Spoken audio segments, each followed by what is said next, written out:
Okay, so this question is a tough question. However, and there's not many ways to do it. You can multiply by the conjugate.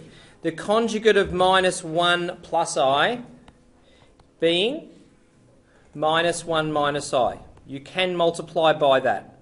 But what happens is that we want to find the principal argument anyway. Now, the best way to do it is when we're dealing with polar form. So I'm going to show you the working that I would do. I'm not going to waste space. I'm not going to draw diagrams because it's not needed. However, what I will be doing, and I'll be writing out the minimum amount of working in order to get full marks for this. Okay, that's what I'm going to do now. Bear in mind that it's easier to do this without this little device I've got here. What I'm going to say is I'm going to let u is equal to 1 minus root 3i, which is equal to, what's the modulus of u if I was to do it in polar form? You don't need to show your working. What's the modulus? 2. Okay, which is equal to 2. Now, I will draw a diagram, not that it's needed, but I will know that my real part is positive and my imaginary part is negative. So what quadrant am I in? I'm in the 4th quadrant. So what I've got is I've got 1 here and I've got minus root 3 here. It's not a vector. It's this point here and this is vector u. That's going to then tell me about my angle. Now what is my reference angle for 1 and... now it's, be careful, it's root 3 over 1. What is the inverse tan of root 3? What's my reference angle, guys? Pi on 3. Would you agree that it's 2 cis of minus pi on 3? Yes? Okay, good. So just for the record, my students agreed. I'm also going to let w is equal to negative 1 plus I. Now that's an even easier one because w is equal to, straight away I know that the magnitude of that is what? Sorry, the modulus. Square root of 1, it's root 2. Okay, root 2 cis of what's going to be the angle of a triangle with 2 equal sides, an isosceles triangle? Pi on 4. Now, but the problem is though, minus 1 plus I. Is that in this quadrant here? So what's going to be, if the reference angle is going to be pi on 4, then that means that because the second quadrant is we know that the angle is, this is pi minus our reference angle. So our reference angle being pi on 4, then that's 2 cis of pi minus pi on 4, which we know, and we've done methods as well, is root 2 cis of 3 pi on 4. Are we following me so far? Okay, now I'm going to use this therefore symbol, and I'm going to write, therefore z is equal to u on w, which is equal to 2 cis of minus pi on 3 divided by root 2 cis of 3 pi on 4. Are we okay with that? Which is equal to, using our rule that you should have learnt in Gen A, and we've already been through, it's 4C and D basically in your textbooks. 2 on root 2 is just going to be what? Root 2 cis of negative pi on 3 minus 3 pi on 4. Now, of course, if you're stuck with fractions, you can have a little box over here where you can do some working and the examiner's not really going to care. So I'm going to say, the examiner's just going to say, all right, I'm going to put this on 12, and that means I've got to multiply by 4. So that's minus 4 pi on 12 minus 9 pi on 12. Okay, now, so therefore, the answer is equal to, that is equal to minus 13 pi on 12. Minus 13 pi on 12. Now, how long's this video been going for? This has taken me 4 minutes and 50 seconds with explaining it. All right, you guys had 5 minutes and couldn't get it done. All right, So that's minus 13 pi on 12, but is that inside my argument? Is the argument of z, is that within the bounds? No, it's not. So what do I have to do? Do I have to subtract? I have to add 2 pi. Okay, so I have to add 2 pi radians, which is the equivalent of adding 2 pi is adding what? 24 pi on 12? Okay, so therefore then that's, which is equal to root 2 cis of 11 pi on 12. So Ben, you got the negative wrong. Ben would have been the only person to get 2 marks in this class. Luke, what did you get? Just one sec. No. Now Luke is made a mistake. Can you explain what you did, Luke? What happened was because I didn't do it, the mistake I did was because I didn't change it to polar form. I just kept it normal. Okay. Now what Luke did is that because he used the conjugate of the denominator, and as it turns out, he didn't use polar form, and that's what. And now he's very good at his algebra. He's probably the best at algebra in this room, and made a mistake. So what would you do next time you see this sort of problem? Polar form straight away. Thank you. Awesome. Thank you, Luke. All right. Now, I'm going to pause it there. And the question is, though, have I answered the question? What you do in a SAC or an exam is you go find the principal argument. You get your highlighter and you do that. What's the argument of this? The question's asking for the argument. The only way you can get the answer, even if you had left this out, is that the arg of z is equal to 11 pi on 12. And then you can even put a nice little square around it, and the examiner sees that you've got the answer. Does that make sense? The only thing that I wouldn't really do in this is I might sketch this. I might sketch that. Whee! I might sketch this. It's not going to bother the examiner, but to be honest, all you need is what we've done here, okay? I've stated that. I've declared variables, okay? That, and then of course that. In terms of the marking, this is worth 1 mark. Maybe converting to polar is worth 1 mark, but at the same time there's another method. The other method's fine, but it's going to... Now let's have a look at the examiner report. This is from 2011 exam 1, but I'm going to pause this video. Alright, so in this question, it was... A lot of students didn't get any marks, or barely got any. A lot of them could get started. Now you guys are only early into it. We've only had a couple of lessons on complex numbers, but at the same time, I chose this question for a reason, to emphasise the importance of polar form. It says here that the majority of students done this question quite well, because when you guys do this sort of question again, you won't do it.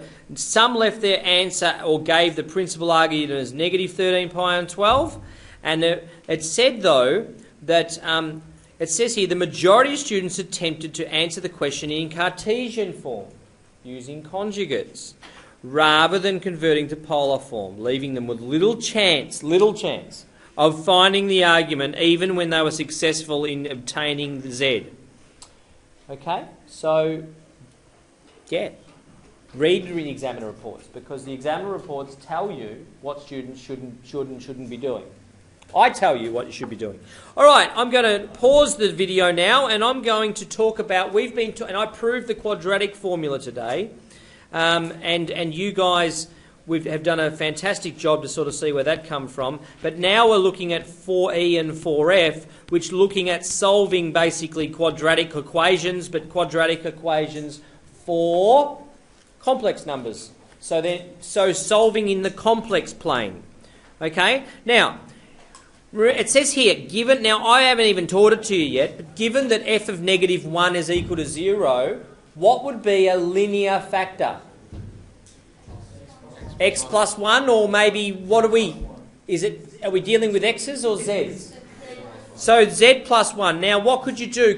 Remember we had long division? Have you done that before? You could divide that by long and find that out. It's asking you to factorise over c. Given that, I reckon you could do this question without it, just knowing what you know so far. Or you could actually do factorising by inspection. I think that's the easiest way.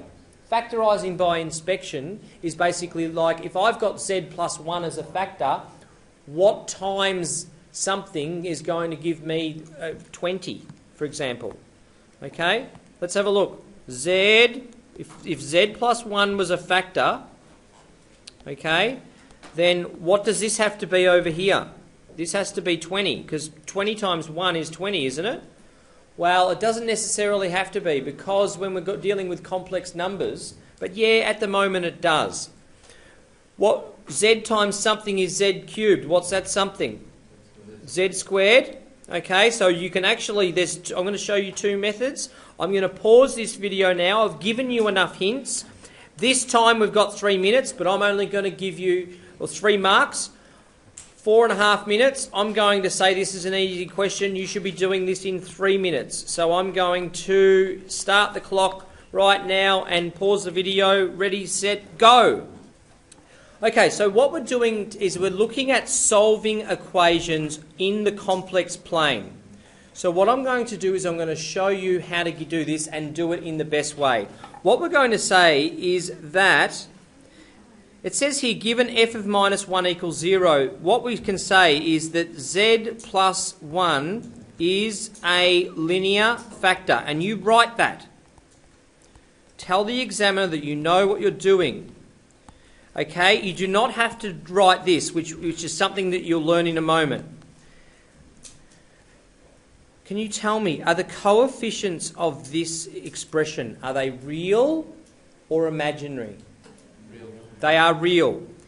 I'm going to tell you this. This is what we call the complex number conjugate pair theorem. Okay? What it means is that we've got real numbers as coefficients of z. Okay? Now, what if I go to iTutor, and you guys can download these notes. If I go to iTutor, oops, where was it? Oh, it's over here. If I go to iTutor, it says here, what does it say? For polynomial equations with real coefficients, oops, the non-real roots, we've got one root as what? Z plus 1 is a linear factor, so what's the root? Negative 1? Yeah, negative 1's a root. So always occur in conjugate pairs. This is known as the conjugate root theorem. The conjugate root theorem is applicable to polynomial equations with real coefficients only. So I'm explaining to you, solving an equation, these are only for real coefficients. If they are complex, it's different. We basically use the quadratic formula, which is why I wanted to prove it to you again today. Now, that aside, so we expect, because of these, that we're going to get roots which come in conjugate pairs. Okay? They always will. And if you don't, you've made a mistake. All right? So what I'm going to say, therefore, is we're going to say that z plus 1, and I'm going to open up brackets, and this is perfectly fine. What we're going to say is that f of z is equal to, and you just write this out, and then I'm going to say, well, what do I have to do to get 20? Well, 1 times 20 is 20. So therefore, I would be writing it like that, and there's my 20. Z times something is z cubed, that is z squared, and then I would just multiply it out. Z squared times 1 is 1z squared, so therefore, then that has to be 8z. Does that make sense? Are there any questions so far? Okay. Now what I'm going to do is that is equal to z plus 1 squared, and be careful, you can't just drop equal signs off. That's where you lose marks. Z plus 1, sorry, not squared. And then that is z plus 4. I'm going to complete the square. All squared. Which means I'm subtracting what? I'm subtracting 16. Thank you. Subtract 16 plus 20. Now this is the thing. What do you know? Like in terms of quadratics, you've got You know, you've got the sum of perfect squares. No, well, no, you've got the difference of perfect squares, don't you? Have you heard of DOPS before? Okay. Well, you've got DOPS. What else do you have? Don't you have the difference of perfect cubes? Have you heard that? Difference of perfect cubes? Okay, you've got that. But in complex numbers, you also have the sum of perfect squares.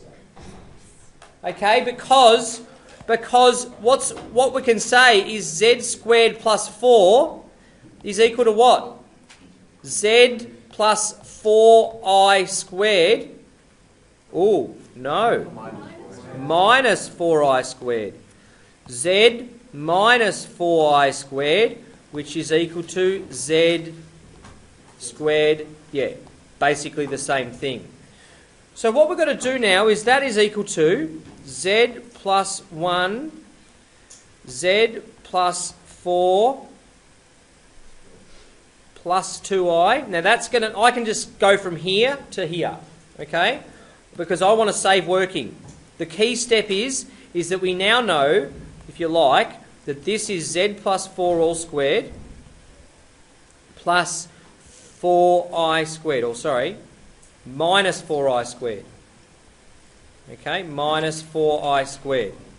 Now, what we can do then is we can put that in the brackets, and my answer is z plus 1, z plus 4 minus 2i, z plus 4 plus 2i. And then I ask myself, have I answered the question? It says, given that this is factorise over c. Yes, I have. So the answer is correct. All right, can I get a show of hands? The students have got that. We said before, maybe, yeah, over half the class. That was great. Considering that we've just learnt that, that's pretty good. Okay, I'm going to go through and I'm going to skip those exam 2 questions. We'll do those later. But what I will do is this one here. Can you please do this question for me? It's worth 3 marks, and I'm going to pause the video now and I'm going to give you 4 minutes. Away you go. 2, 1, we're back in the room. Okay, now what I'm going to do is I'm going to let u equal z squared. That's what I'm going to do. Now I'm going to zoom in a little bit because it just makes it easier. And therefore I can say, now be careful, you can't just start writing stuff. You've got to write, and people get annoyed with it, but therefore z4 minus z squared minus 6 is equal to u squared minus u minus 6. Are we okay with that? Okay, which is equal to, now if I factorise u, couldn't I say that that's u minus 3, u plus 2? Could I do that? Okay, so therefore what we can say is if z to the power of 4 minus z squared minus 6 is equal to 0, then therefore we could say that u is equal to 3 and u is equal to minus 2. Would you agree with that? Null factor law? But u is z squared, isn't it? So therefore z squared is equal to negative 2, and we've got to say that z squared is also equal to 3. Now, as it turns out, how many real solutions are we going to have? 2. So therefore we can say that z is equal to, taking the square root of both sides, is plus or minus root 3, and z squared is equal to 2i squared is negative 2. Okay, so therefore z is equal to the square root of 2i squared. And I squared, square root of I squared is just I, which is equal to root 2, not I in the thingy, I plus or minus. So how many solutions do we have? We have 4 solutions. Okay, now that was in the 2009 exam. And that's basically, we've been through 4E and 4F today, effectively. You've got to, what are the topics? We've got complete the square. Okay, complete the square. We've also got the quadratic equation. We've got the quadratic equation. What is another method of doing it? You've got factorising. You've got factorising. What do you always do if you can? You factorise. You find factors, but you can't always use this. Remember that the quadratic equation, that's really just comes from this process of completing the square. Does that make sense? So, what you guys need to do is, I'm going to give you this last question to do before you break. I'm going to pause it and we're going to go through the answer next class. And by the way, it relates to what topic? Circular functions. Alrighty. Resume. Okay, so now I've just shown this question. I've done it in 3 minutes, and that was when I was talking to you. How long would you have to do it in? You would be given 6 minutes. Actually. Where's the bloody thingy? Majingy. Okay. There you go. You got how long? 6 minutes. Okay, can I get a show of hands, those students that got this answer correct? Alright, now what I'm going to do is this question was from which exam? I don't think I know. Yeah. We're talking about thetas, does that mean that theta's going to be quadrant 1? No, theta's in quadrant 2. In square root 8. What? Square root 8, where you've got the Greek letter. Oh, yeah. What have I got? There you go. So I was rushing. Square root of 8, we all make mistakes, don't we? And then that means that that's root 7. And that means that this is... That's... Okay? That's the answer. So the answer is that, and you might want to check... You might want to check it out. I'm going to let you go. Have a good day, and you can...